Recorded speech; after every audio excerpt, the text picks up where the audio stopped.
Il est gentil, Undex. C'est bien, Undex. C'est beau. Tu es arrivé à la maison. Eh oui, il a trouvé son maître, Undex. Il est content. Il est bien sage. Il veut sortir. Il veut sortir se promener. Voilà. Il s'est trompé de côté de la porte. Eh oui. Voilà. Qu'est-ce qu'il est beau. Alors, l'histoire de Undex. Undex a presque 3 ans. Ça sera en mars qu'il aura 3 ans, pépère. Donc, je suis allé le chercher hier en fin d'après-midi. Il connaissait pas la laisse, pépère. Il n'aimait pas ça, en tout cas. Alors, quand il est arrivé, il était tout soumis. C'est la dame de l'élevage qui est venue toute seule à son box pour le prendre. Et puis, moi, j'attendais à l'extérieur. Henri, elle est arrivée à ras de terre, pépère, en remuant sa queue, tout soumis. Il n'avait pas l'habitude. Oui. Voilà, quand je raccourcis la laisse. Hein? Hein? Voilà, bien. Bien ça. Alors il a tendance à venir derrière moi. Hein? Donc on a fait le retour en voiture. On a pris notre temps. Et il ne connaissait pas bien la voiture non plus. Il avait fait seulement un trajet quand il était tout petit pour faire le test surdité. Et sinon, il n'a jamais connu la maison. Il a toujours vécu en box. Donc une partie intérieure, une partie extérieure, séparée des autres chiens. Tous les chiens les uns à côté des autres, box contre box. Et voilà. Donc il a été dominé par son frère, donc en fait c'est pour ça qu'il est très peureux avec les autres chiens. Donc, pour l'instant on n'a pas encore croisé de chien en extérieur. Bon, à un moment on s'est arrêté parce qu'on a fait 3 promenades pour entrecouper le trajet. Donc il a vu passer des chiens à l'extérieur de la voiture, mais il n'a rien dit. Bon, quand il y avait des dos d'âne, il faisait mine de vouloir aller dans le coffre. Et puis bon, je l'ai pris par le collier et il est resté sur le siège avant, côté passager. Il voulait mordre sa couverture sur laquelle il était couché, parce que je lui avais mis des petits boudins et il voulait pas les manger tout de suite, donc il voulait entre guillemets les enterrer. Donc j'ai pris un deuxième tissu, un plaid, et je lui ai mis par-dessus d'un air de dire, tu vois, ça y est, c'est enterré. Alors c'est posé. Pendant une grosse partie du trajet, il ne voulait pas dormir. Il gardait le port de tête haute. Il surveillait ce qui se passe, il regardait beaucoup dehors. Et puis alors il y avait de la neige sur la première moitié du trajet. Ensuite il y avait de la brume. Et puis à plusieurs reprises il a dormi. La dernière fois il a dormi la tête posée sur ma main. Enfin vraiment il s'est comporté sage dans la voiture. Bon. Alors il était tout crispé, tout tendu. Et oui, c'est bien de pisser. C'est bien, mon pépère. Mon Dex a bien pissé. Il est content. Alors, pour l'instant, il n'a pas bu une goutte d'eau. Hier soir, il a entamé un petit peu des lasagnes. Bon, quand je suis arrivé, je lui ai donné un boudin blanc plusieurs fois. Ce qui est marrant, c'est comme il a mangé que des croquettes, il voulait le mâcher comme si ça croque sous la dent. Et comme il n'y arrivait pas, ça faisait comme mâcher une gomme. Alors, il y recrachait, il y reprenait. Bon, finalement, il a mangé tout le boudin. Et puis, en fait, Hier soir, limite, il a plus mangé du pain sec, parce qu'en fait, ça croque sous la dent. Ce matin, il a fini ses lasagnes. On s'est levé vers 5 heures, on va dire. Alors, bon, hier soir, en arrivant à la maison, on a fait une promenade avant de rentrer dans la maison. Voilà.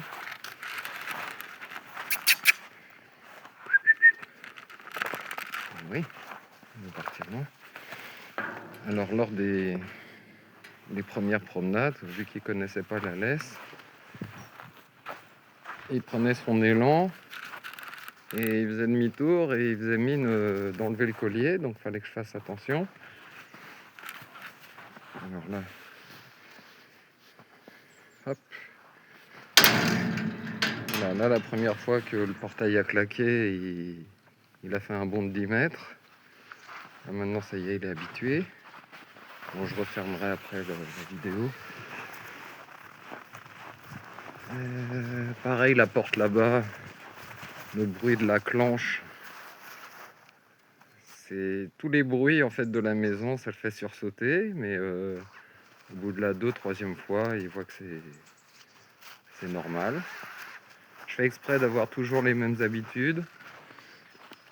Donc là, faire tout le temps la même promenade en agrandissant petit à petit, en faisant une spirale qui s'agrandit.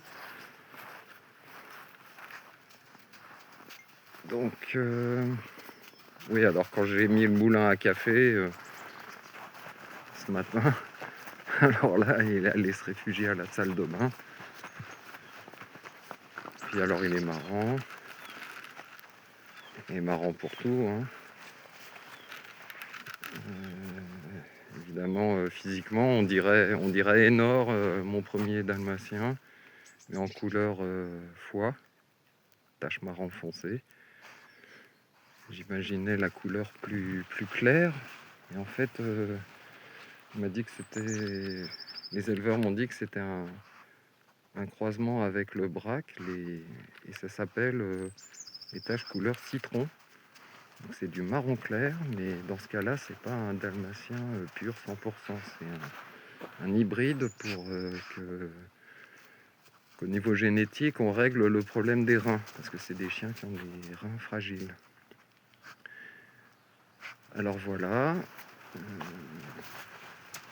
Bon, donc son histoire, c'est en fait comme cette couleur de dalmatien n'est pas très recherchée par les gens qui veulent des chiens avec pédigré. Ben en fait, les éleveurs évitent de faire trop de reproduction avec cette couleur.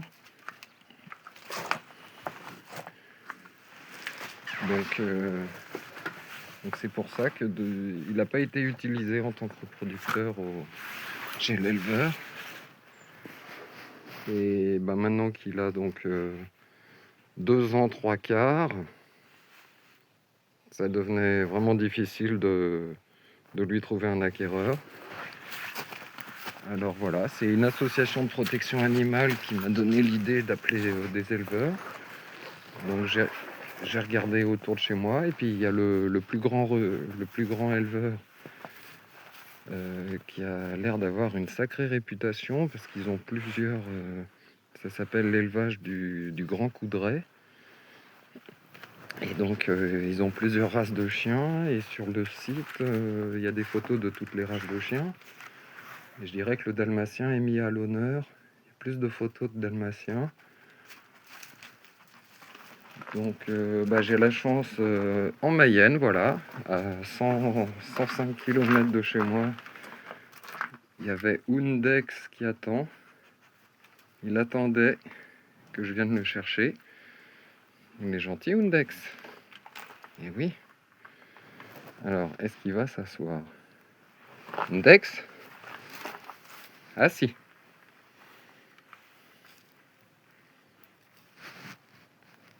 Undex? Ah si.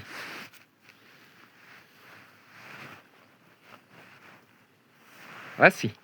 Là. Là. à la maison, c'est plus facile. Mais bon, il connaît pas le assis, couché, donne la patte, etc. Mais pour l'instant, il s'assoit, il donne la patte.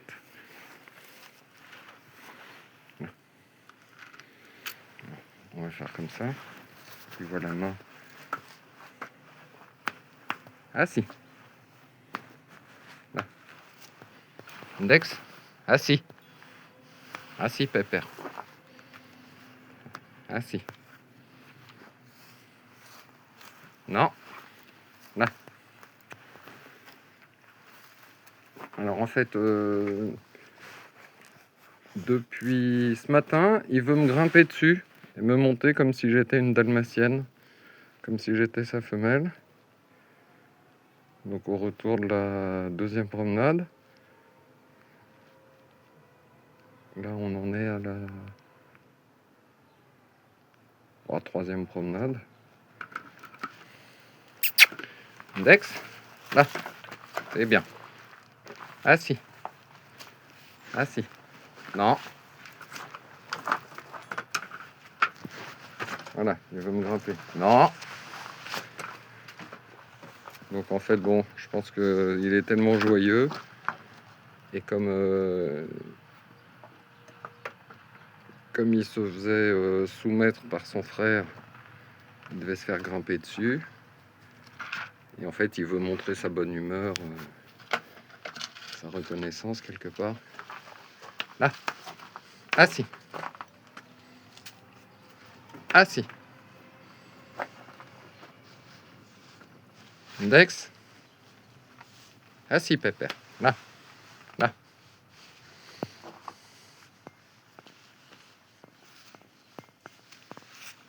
Oh là là, assis. Voilà, en douceur quand même. Bon, il paraît qu'il faut pas les toucher pour les faire asseoir. Mais bon, au début, Index, assis, c'est bien. Alors, vous voyez là, la pâte est déjà prête à être donnée. Index, donne la pâte. Index, il donne la pâte. Voilà. Il est gentil. Qui c'est le grand chien? Je sais pas ce qu'il a vu là-bas. Ah ben, il voit un monsieur qui nous regarde. C'est un gentil voisin. Donc ça va être la première interaction. Bon, donc qu'est-ce que je pourrais raconter de plus avant d'aller voir mon ami Géry? Et ben en fait, il est venu me consoler puisque June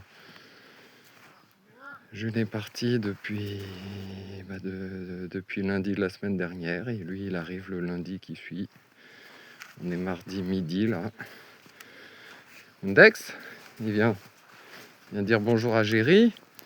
Donc c'est un chien très très soumis, très peureux. Il a déjà beaucoup progressé. Tu vas bien? Oui. Là je suis en train de filmer pour mettre sur YouTube. Non, Non, c'est un 100%. Ah ouais. Pourquoi tu dis croisement? C'est une tête de labrador, on dirait, un peu. Ben, en fait, ah non, c'est en fait sur son pédigré, il y a que des champions. Oui. Ouais, il a vraiment les critères de race. Alors, il n'est pas du tout agressif, il est hyper soumis.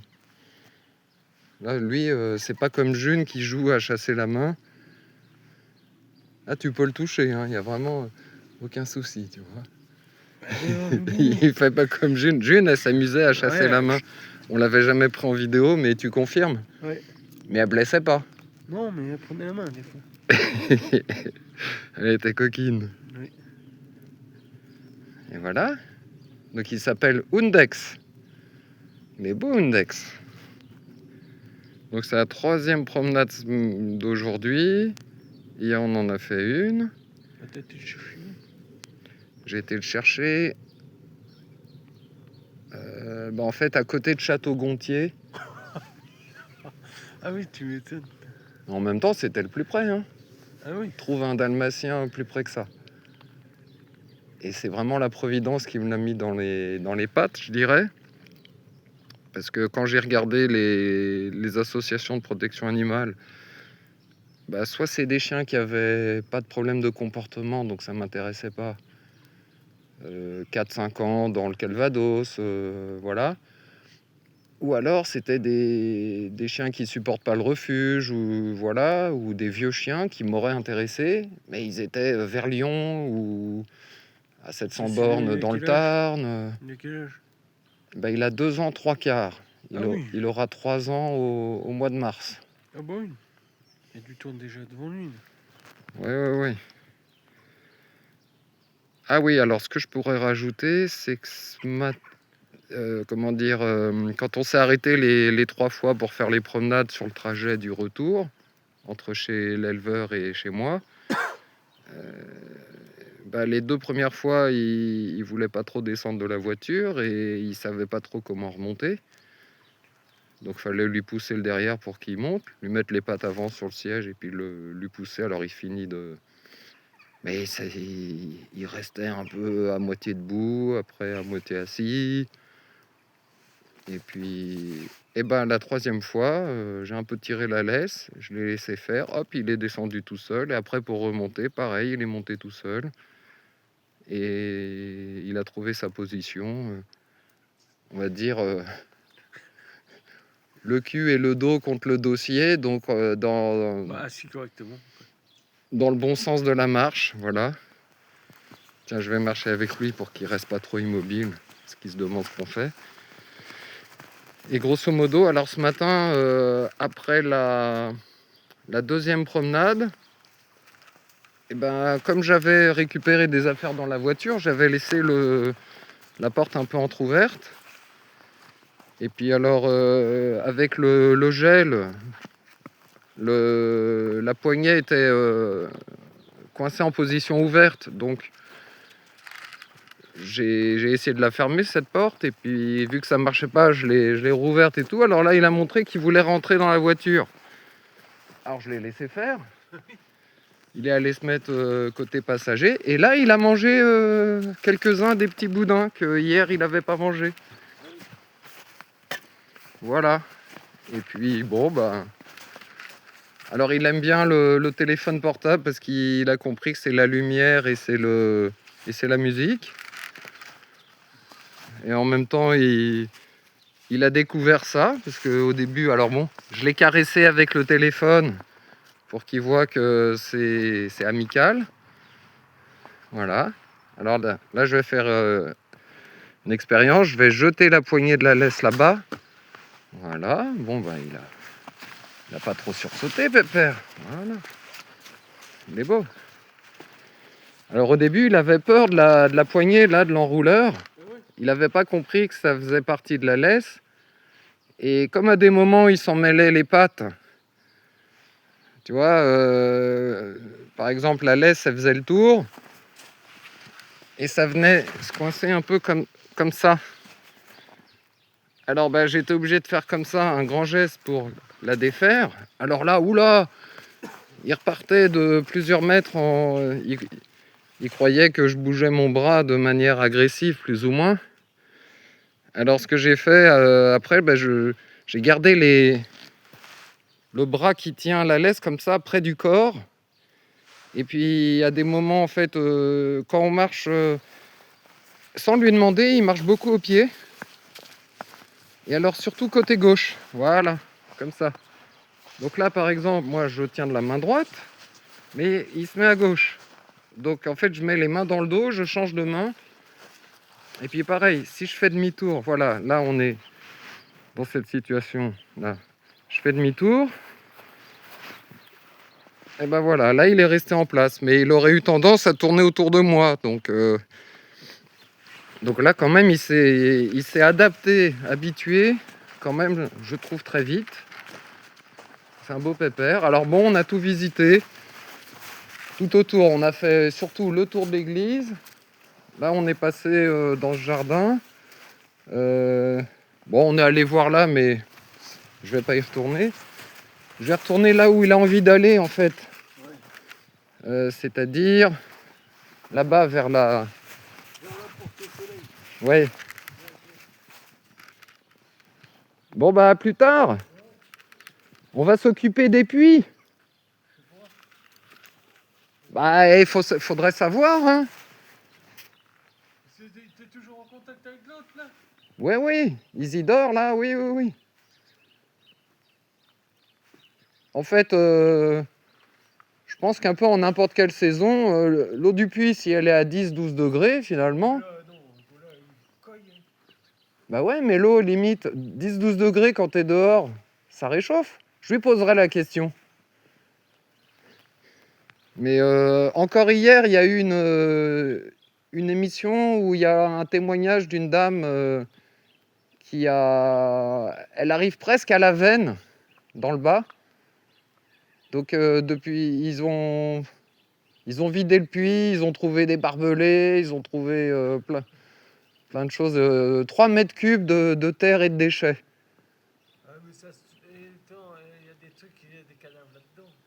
Il y avait des ossements de chiens. Voilà. Mais sauf que mon puits et ton puits, ils n'ont pas été bouchés à la terre comme le sien. Donc nous, ça va être 1 ou 2 journées.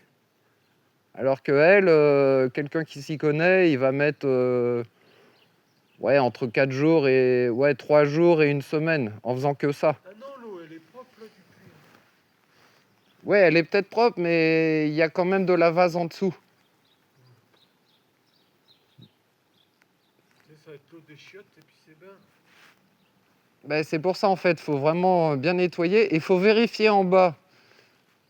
Pour trouver la veine, en fait, c'est des gravillons de couleur noir, bleu, orange, jaune, rouge. Un peu comme des pierres précieuses, tu vois. J'ai pas tellement pris dedans. Deux. Non, celui-là, j'ai pas tellement envie, il est profond. Eh oui. Bah, en fait, faut pas avoir peur d'être dans un tunnel vertical.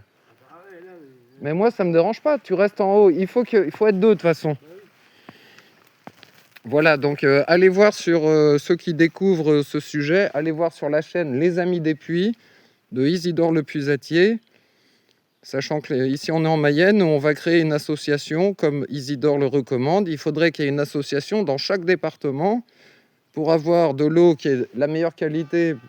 Parce que l'eau des puits faite par des puisatiers, il y a 10 millions de puits en France.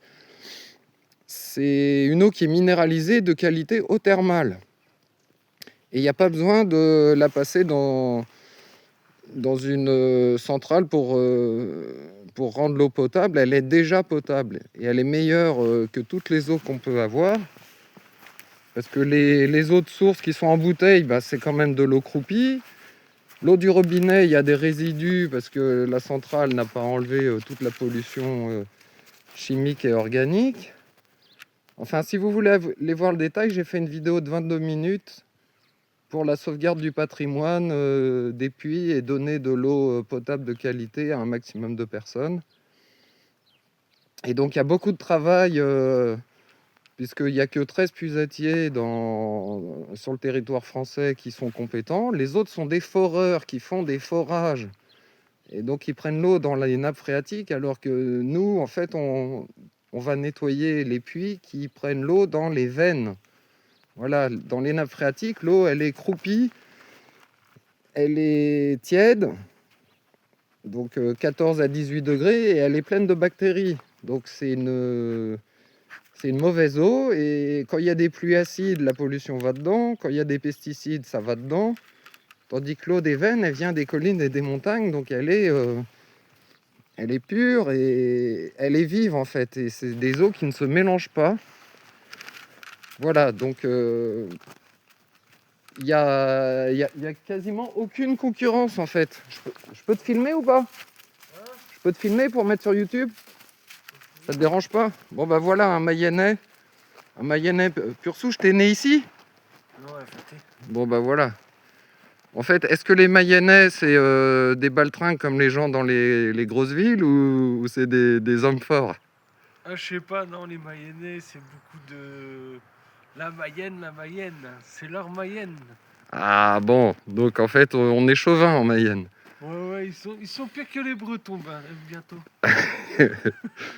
Bah, c'est pas un défaut en fait. Non. Non, ça leur fait leur qualité. Hein. Vaut mieux aimer son pays. Voilà. Bon, bah super. Bon, bah merci pour le témoignage. Et puis, bah, j'espère que tout ira bien pour cette année 2026. Oui. On s'est déjà souhaité les vœux par téléphone. Bah écoute Géry, je te dis à plus. Je vais terminer ma vidéo, la mettre Oui. sur YouTube. Et puis bah on se tient au jus. Ouais. Salut, salut. Bon bah voilà, donc on va revenir au pépère, le lit joyeux. Et oui, il est content, il a été caressé par Géry, hein. Windex, il est beau. Il était bien content. Alors, la deuxième chose qui me surprend, en dehors du fait qu'il veut me grimper dessus, mais bon, là, il y a une explication, c'est qu'il n'a pas encore bu une goutte d'eau.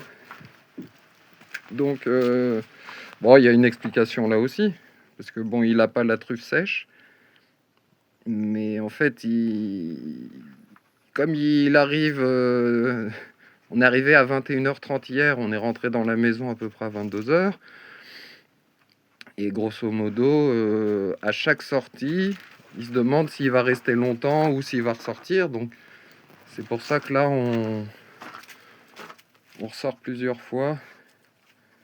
En fait, je crois que c'est la 4e sortie. Alors voilà, ça c'était le bruit.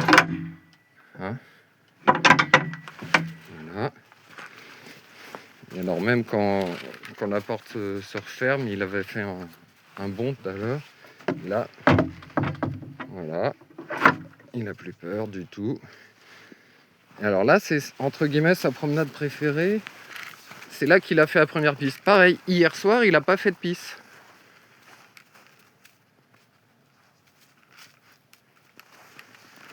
Il aime bien pisser. Là, il en a fait une tout à l'heure, à cet endroit. Bon, il doit se dire c'est pas la peine de refaire la même.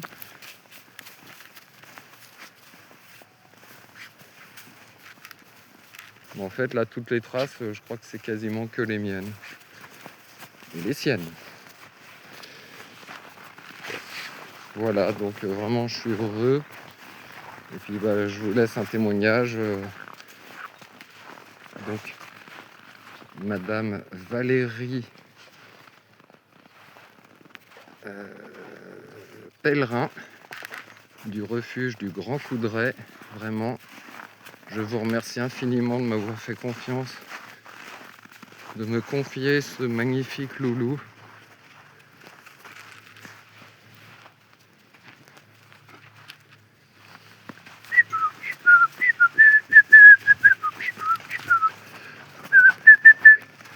Il me redonne de la joie, puisque la June est partie. Alors je faisais des chansons à June, mais elle les entendait pas parce qu'elle était sourde. Et je faisais « C'est la June, elle une, dis donc, la belle chienne, dis donc June, une, on aime bien, dis donc June dalmatienne, dis donc contente, dis donc toi, tu viens. » Et maintenant, c'est... Windex est venu à la maison, il a trouvé son maître. Parce que c'est un beau chien.